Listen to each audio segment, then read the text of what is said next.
My last few videos have been heavy on speculation and largely Bendy-centric, but today I wanted to do something different.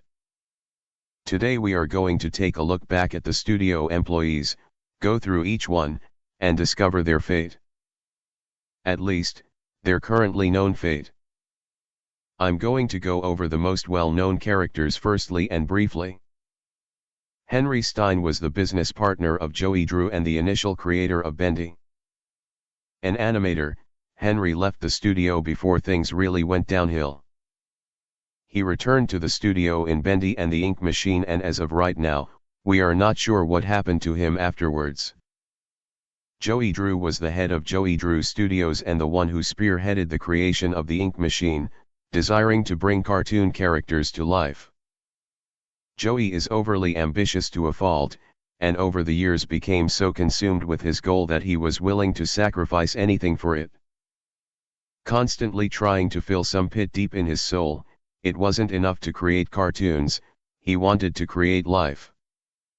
While there are some gaps in his history, and questions about what he's been doing behind the scenes, we know that the studio shut down and he continued to stay afloat until Henry meets up with him.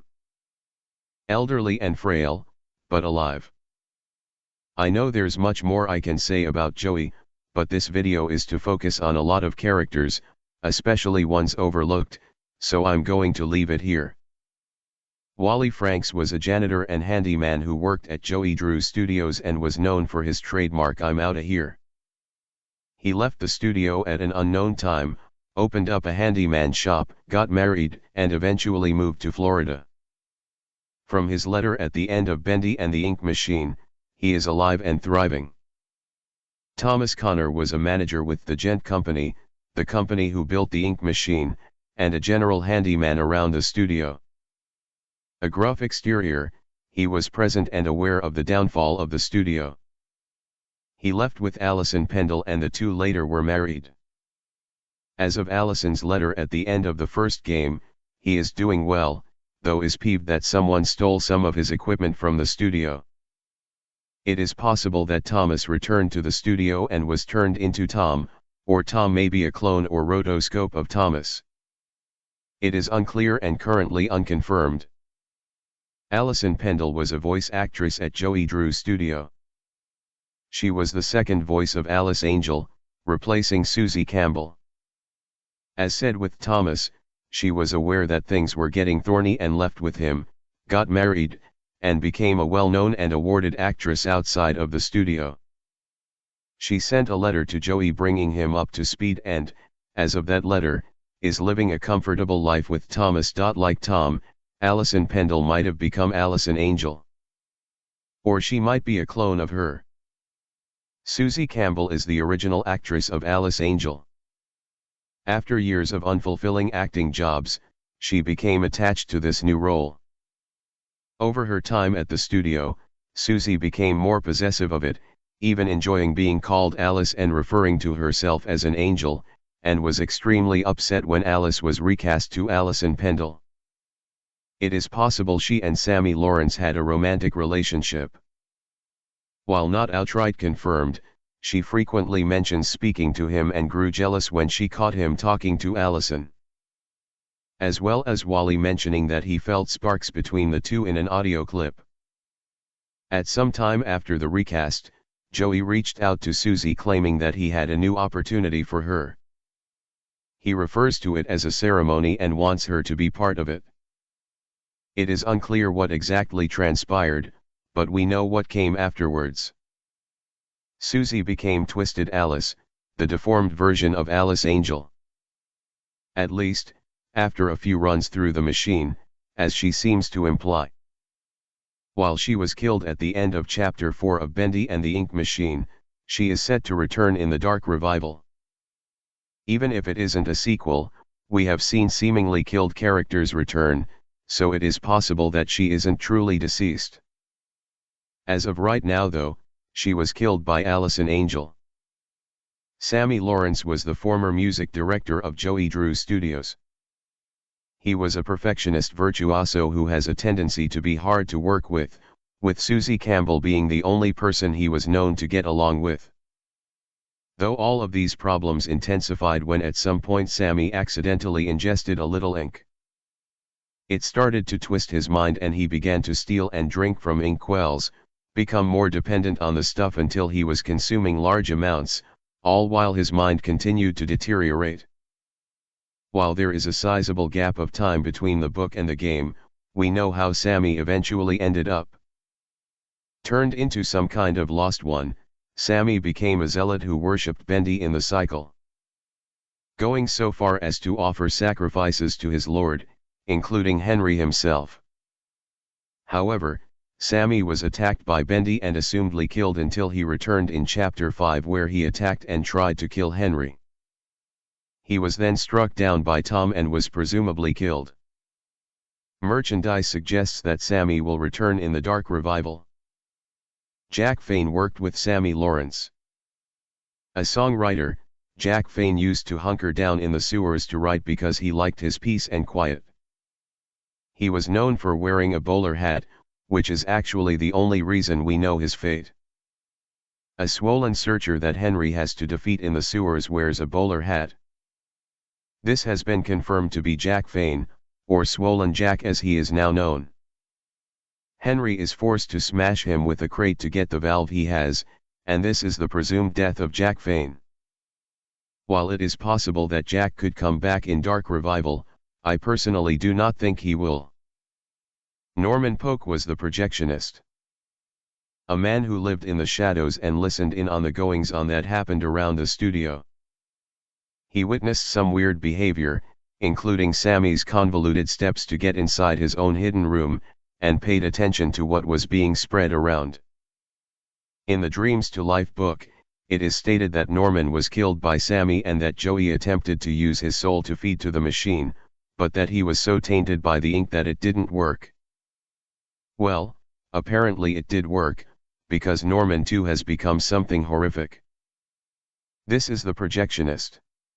Connected to Norman both by its name and its habit to live skulking in the dark, the projectionist is an aggressive monster that hunts those who fall in its line of sight, including Henry, Buddy, and even goes to blows with Bendy, in which he loses and is decapitated. As there hasn't been updated merch for the projectionist, and unless I missed him in the trailer, it's unclear if he will return in the Dark Revival. Dave is an old man mentioned in the Dreams to Life book. There's not too much about him, but he is killed at the same time Norman is, so it's worth mentioning him. He is not mentioned in the games. Speaking of book characters, Daniel Lewek, also known as Buddy, is the main character of the Dreams to Life book. A wide-eyed optimist looking for a chance, he rolls into Joey Drew Studios and winds up getting a job helping out, which turns out to be a massive mistake. Not only does Buddy get to witness the downfall of the studio, but he becomes part of it. A lot of stuff happens to Buddy in the book, but I'm going to keep this brief because even more happens after the book. Indeed, Buddy gets set up to be sacrificed by Joey Drew.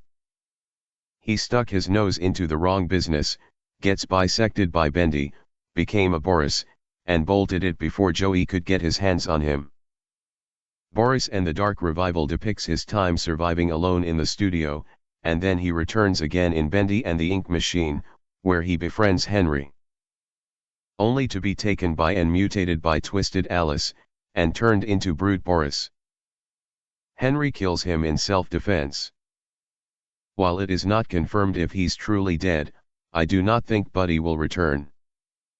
I believe he is truly dead, if only because it makes more sense for this to thematically be his end. Dot is a young woman who helps Buddy investigate the studio. She is diligent, downright nosy, and is almost sacrificed by Sammy before escaping his vices. While it's not entirely clear what transpired after she escaped, she is presumed to be alive somewhere outside of the studio. Bertrum Piedmont was a world-renowned amusement park designer who was hired to help design and build Bendy Land, the Bendy theme park. While he was dedicated to his work, Bertrum greatly disliked Joey Drew, a feeling that was surprisingly common throughout his staff. Though he was especially sour to him, especially when he believed Joey was talking down to him by calling him Bertie. From the audio log that Bertram leaves for Joey Drew, it seems that he might have been fired or let go, and he took it badly. It's unclear what happened next, or how much of an influence he had on what happened next. Bertram ended up becoming a massive mechanical monstrosity. His bloated, ink-soaked head submerged in the middle column of a spin and twirl ride, of which he uses the arms to attack those who get too close. Or perhaps just those who he thinks are Joey. From his wording it is suggested that he might have done this to himself and wasn't outright killed and sacrificed by Joey. That he might have somehow put himself into the machine, or if the audio log was just unintended foreshadowing for what he was eventually going to turn into. Though he has a coffin, it is possible his body isn't in it. These all may be empty coffins, as Susie has one and we know she eventually became Twisted Alice. Setting all of that aside, Bertram was defeated by Henry and his machine was shut down. It is assumed but unconfirmed that this might have killed him. Being a big spectacle boss, and stuck in place, I do not expect Bertram to return in Dark Revival. Lacie Benton is a mechanical engineer who worked on the automatons connected with Bendy Land. She took pride in working alone, but the animatronics made her uncomfortable. It is unclear what happened to her, but her name on a coffin suggests that she too was killed. If she has become an inky being, then we haven't seen it yet. Grant was an accountant with Joey Drew Studios. Overworked and underappreciated, Grant also took issue with Joey's nonchalant use of money and struggle to keep the finances together. Something that might have followed him to his grave if one reads the frantic scribblings in ink across the walls of his office. While we don't know what happened between this point and current day, we do know his eventual fate. We know from an audio log that Grant had a rather violent transformation into an ink monster, but he is not seen and his fate post that is unknown. Save the coffin alongside Bertram, Susie, and Lacie's. Recently a belief has been going around that Grant might be the lurker from the Dark Revival, as among other things, the monster has an abacus in its body. While it is too soon to tell, the audio log of Grant transforming might back this up. At the end of his transformation, his voice is deep and inhuman, which may match the lurker. Though at this time we haven't heard the lurker's voice.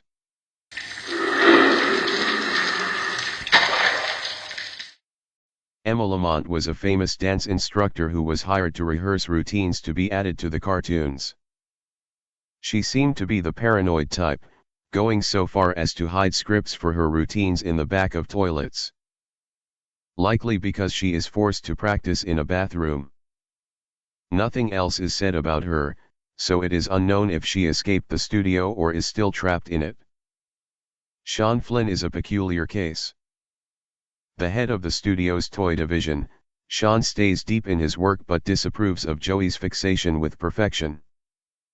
In his audio log, he complains of such while lamenting that the Alice merchandise isn't selling.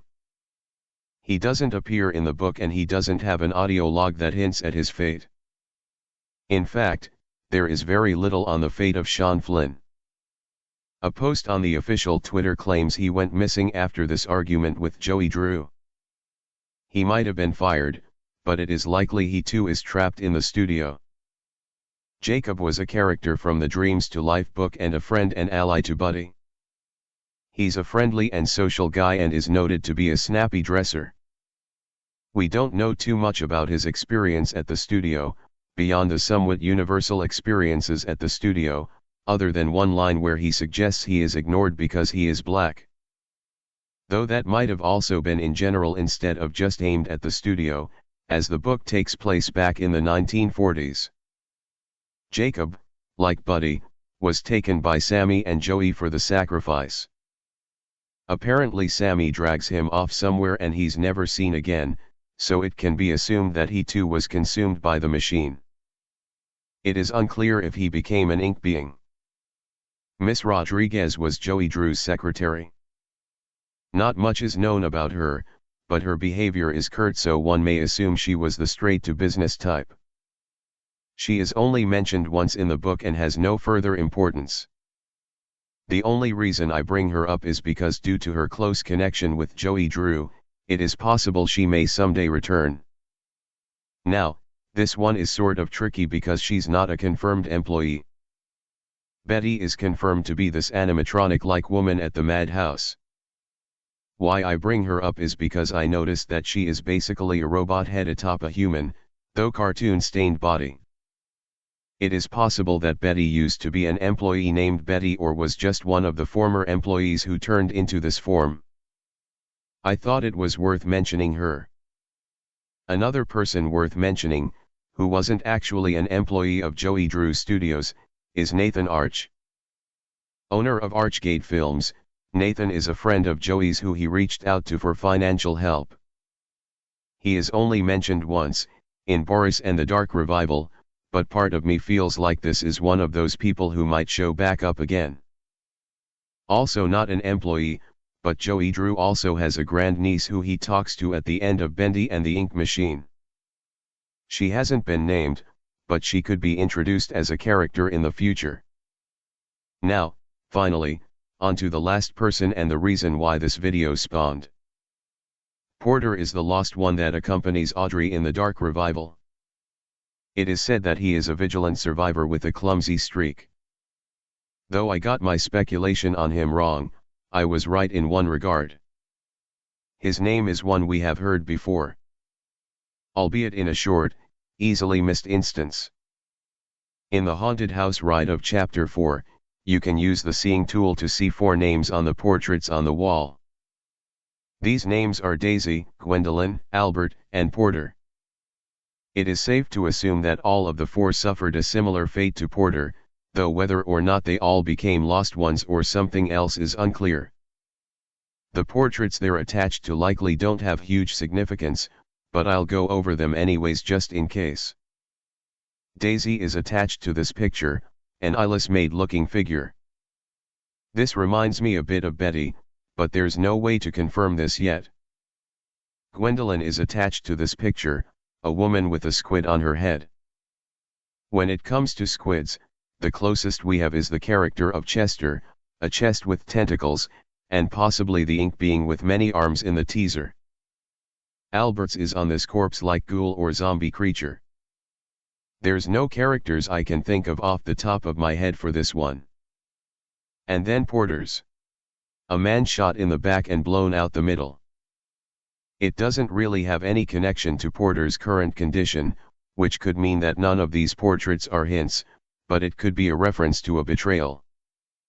That he was literally stabbed, or shot, in the back.